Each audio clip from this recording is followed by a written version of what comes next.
hari ini tuntas. Kita berniat untuk membangun dengan memberikan perasaan keadilan. Ketika Jakarta International Stadium ini dibangun, di sampingnya ada kampung yang pada waktu itu pun sudah direncanakan bahwa warga yang tinggal di sini harus menjadi bagian dari kemajuan dari Jakarta International Stadium ini. Hadirnya stadion membawa mereka yang tinggal di sekitarnya ikut tumbuh berkembang.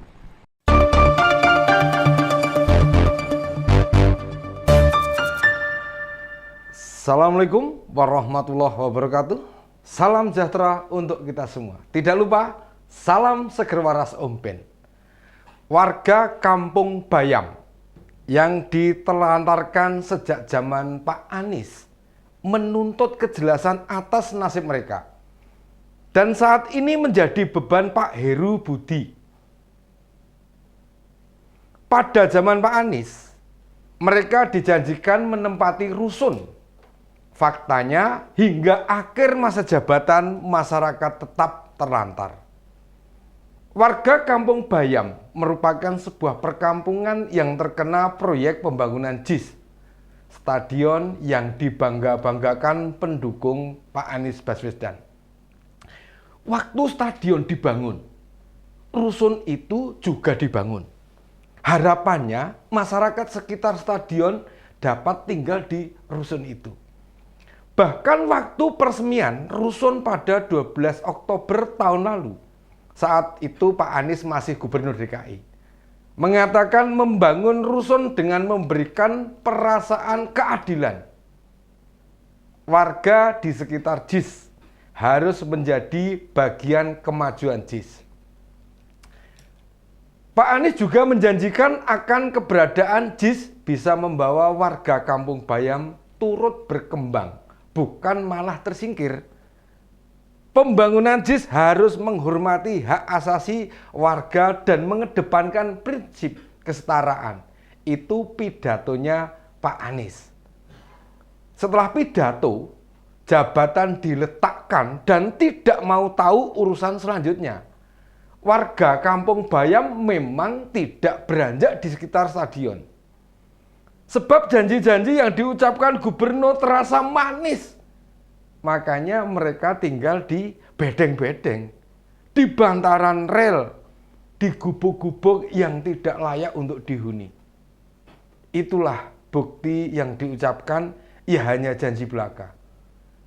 Memang sekarang Pak Anies bukan gubernur, tetapi apakah ketika membangun rusun, termasuk meresmikannya, tidak ada roadmap atau peta jalan, warga Kampung Bayam bisa segera menempati. Berdasarkan pengakuan warga, hingga Februari tidak ada kejelasan sama sekali. Pihak Jakpro maupun Pemprov DKI saling melempar tanggung jawab. Ini akibat dari tata kelola yang tidak profesional.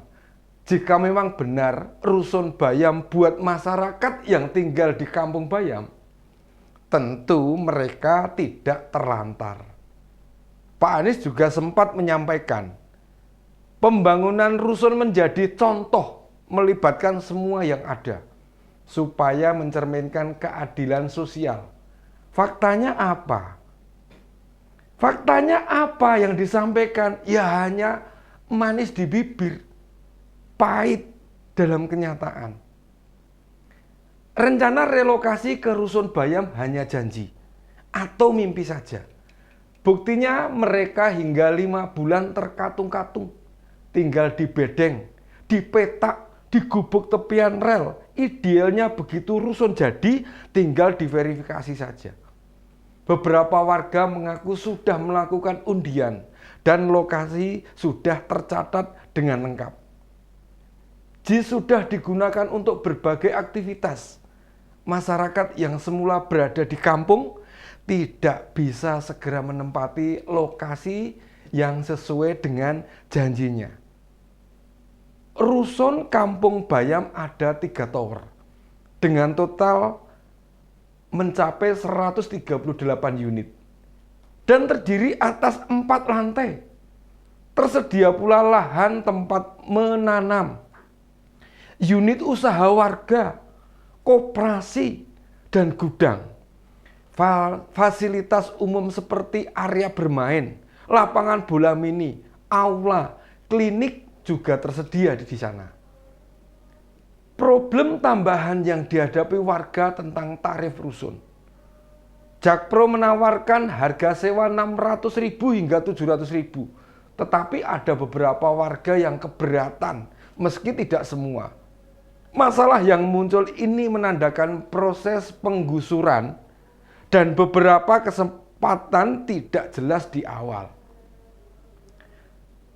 Di kewenangan pengelolaan juga belum ada kejelasan sebab milik lahan yang dimiliki Dispora DKI. Namun rusun dibangun dan dikelola oleh Jakpro. Sebenarnya mayoritas pemerintah daerah juga memiliki rusun dan jarang ada yang bermasalah, meninggalkan kasus berlarut-larut. Walaupun lahan dan pengelola beda pihak, tetapi sudah ada aturan yang bisa dengan mudah menyelesaikannya.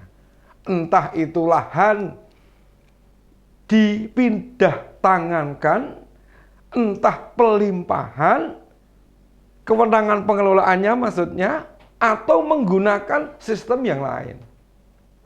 Di DKI juga banyak terdapat rusunawa, rusunami, yang tentu mekanisme sudah diatur dengan kebijakan gubernur.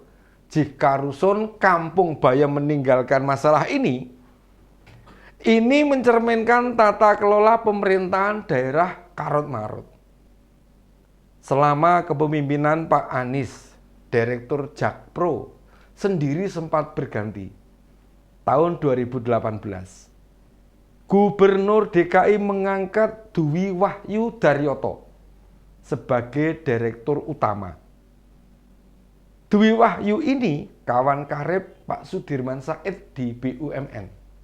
Kita tahu Pak Sudirman adalah salah satu tim sukses Pak Anies dalam Pilgub. Tanpa alasan yang jelas, pada Agustus 2021 kemudian mengundurkan diri dan diganti ke Widi. Yang penggantinya ini adalah Widi Amanasto.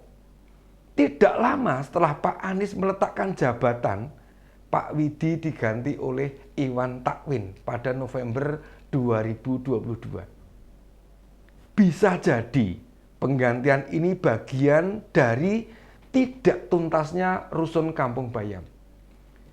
Jika masalah administratif kecil begini saja Pak Anies tidak mampu menuntaskan, bagaimana mau memperjuangkan rakyat Indonesia? Ini contoh kecil. Bagaimana kebijakan yang diambil? Tidak mencerminkan Pak Anies sebagai seorang mumpuni.